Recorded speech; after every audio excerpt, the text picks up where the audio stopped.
with the opposition agreeing, we should have an agreement which truly describes the Tumaini consensus, Tumaini initiative, as an annex or as complementing their axis. At the Tumaini Peace Talks in Kenya, discussions have resumed with a strong spirit of compromise as both negotiating parties seek a lasting peace for the country's prosperity. Reflecting on December 2024, the Tumaini Peace Talks mediator presented the framework to both the government and the holdout group, emphasizing the relationship between the Revitalized Peace Agreement and Tumaini, as well as the associated time frame, among other issues. So what we have decided to do is to identify areas of common understanding and areas of points of differences.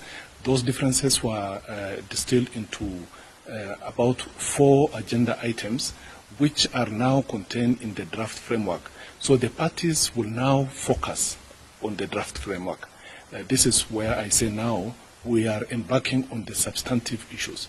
And the government will now get its opportunity to deliver comprehensive response to the draft framework. They can do it using their position paper, which they said were denied last year. So therefore, everything is good to go.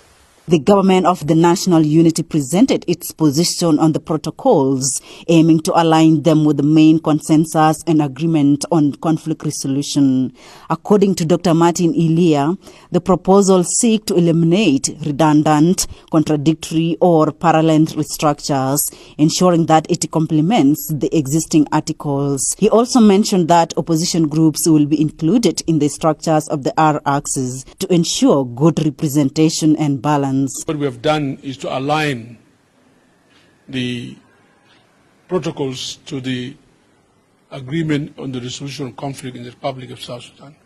And this analysis is directly related to articles that are in the agreement.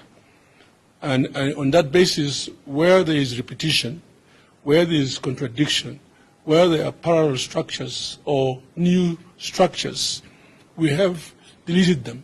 And we have aligned those which are relevant to the R-axis. We have clearly stated also that the Tumaini initiative consensus opposition groups will be included in the structures of the R-axis, the structures of the Army, the JDB, the JTSC, the JMCC, CITESAM, all those will be included. And that the high-level standing committee will also encompass representatives of the opposition groups and holdout groups, as well as representation in RGMEC, so that all of us participate in the implementation of the agreement. The United People's Alliance spokesperson, Lual Dao, confirmed the government's presentation, stating that the opposition would study the document and provide feedback. UPA leadership listened keenly and patiently to a long presentation by the government.